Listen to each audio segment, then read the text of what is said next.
Hi guys, posted by Callum here. Hope you're all doing well. Right now, Norwich, as you all know, the Norwich fans, there is no football. The season's finished. We have won the league, and we can all look forward to the Premier League. Now, I've been chatting with my mates. I've been chatting to other Norwich fans. I'm sure all you Norwich fans are the same. You've all been wondering who are we going to sign in this next transfer window, and that's what I've been. I've made a little bit of a list, and I'm sure a lot of Norwich City fans will be making their own lists of players that they really want to sign. It's going to be difficult. We all remember last time in the Premier League in the transfer window, it was a bit of a disappointment. Our most expensive summer signing, I think, permanent one was Sam Byram for 750k from West Ham.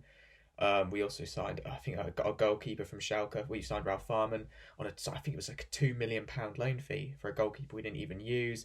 The other loan moves we made for Patrick Roberts and Amadou, they got ended early in January. And also Dermich, a free transfer striker signing, which didn't work out. It hasn't worked out for him at Norwich. So, as we can all see, especially it was a disappointment, after all the good recruitment work we've done in the Championship. Premier League transfer window is a big step. And, we have to learn from the mistakes we've made previously and do it better this time. And I've been thinking about players. Now, the first player I've got on my mind is someone I'm sure Norwich City fans will know quite a bit about because, we would have seen him this season in the league. Michael Elise from Reading. Now, Reading are reportedly in a bit of hot water with FFP, and I think they might going to have to sell some players to balance the books and make sure that they're able to run and hopefully not get any points deducted. So, at least there's a few players from Reading that I think are pretty good, Ajaria as well as one, but I'm thinking of Michael Elise. Now, a very, very creative midfielder, a lot of talent on the ball. I think he's a French youth international, really good.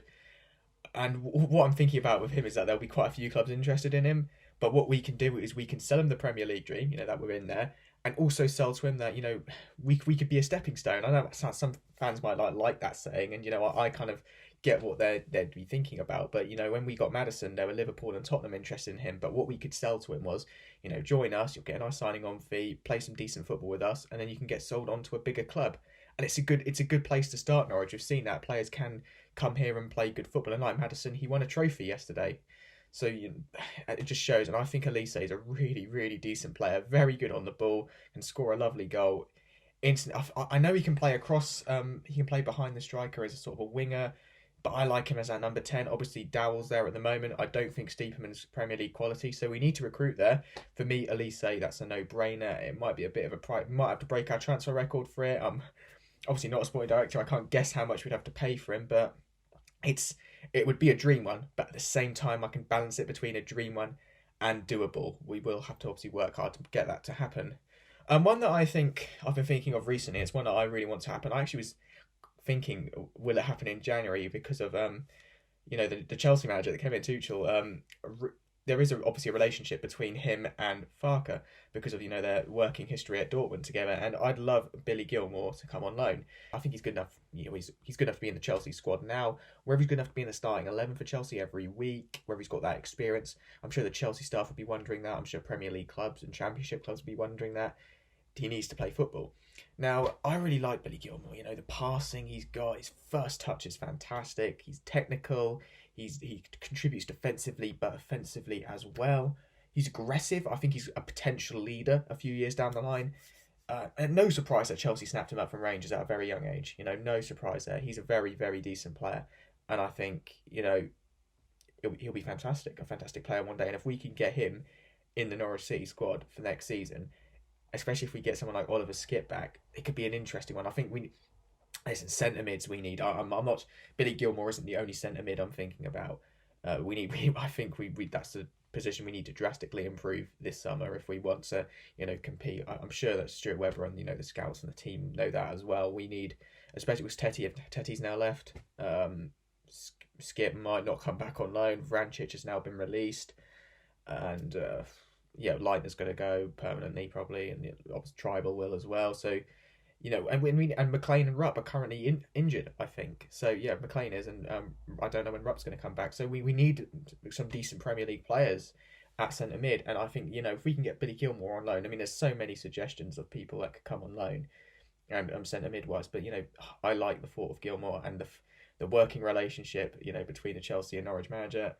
Just sort it out, get it done. I'd love that. I was considering a few players from Celtic, and a few players came into mind. I was thinking of a bit of a Celtic raid. I've limited it down to just two. The first one that I'm going to talk about is one that was actually linked to Norwich a couple of weeks ago in the papers. So it's one that I think could happen. It would be, again, maybe a bit of a pricey one, but his contract, I think he's got a year left, so it is one that I could see happening. And I think it would be a genuinely good signing. It's Christopher Ayer.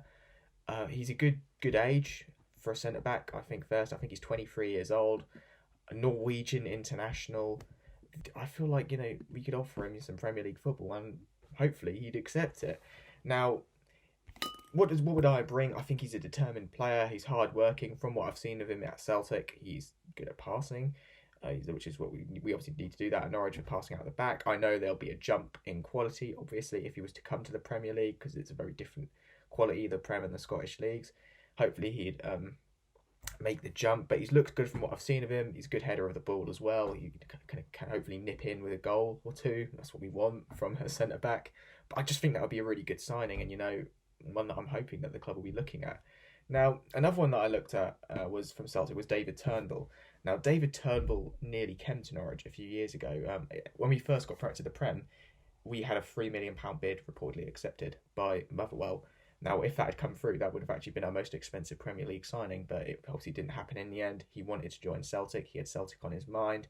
He couldn't join Celtic straight away because they actually, in the Celtic medical, they found an injury, but he did eventually go to Celtic and become a Celtic player. Now, I still really like David Turnbull. I'm disappointed we didn't get him back then, but I like him now. He's a very good midfielder, great build-up play. He can chip in with set pieces, goals. I know a lot of this is in the Scottish League. Would he do that every week for Norwich? I don't know. But, he's very good at dictating play. And as I said, very young as well, a very young player. I think he'd be a fantastic signing if we still had him on that list and Celtic could make a decent profit for him. I can't remember what they signed him for, but I don't think it was obviously for that. Probably something like around what we bid for him, 3 million. Let's say it's around that. We need to offer more than that to get him.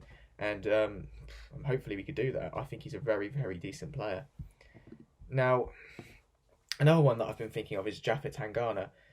If it's a loan, if it's whatever, a very, very decent player for Spurs. I've spoken to a Spurs fan. I know he thinks he's going to be a great centre-back in the future. I know he's also could play right-back. Now, we don't know if we're going to be losing a right-back in Max Aarons. There's a lot of clubs looking at him.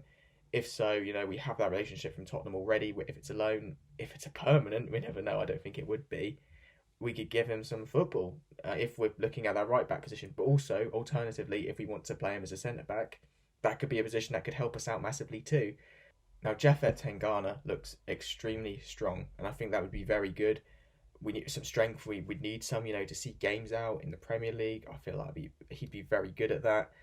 And also, he's looked like a decent team player when he's been in the Tottenham team. Obviously, he hasn't played a lot, but I feel like that's something that we can do.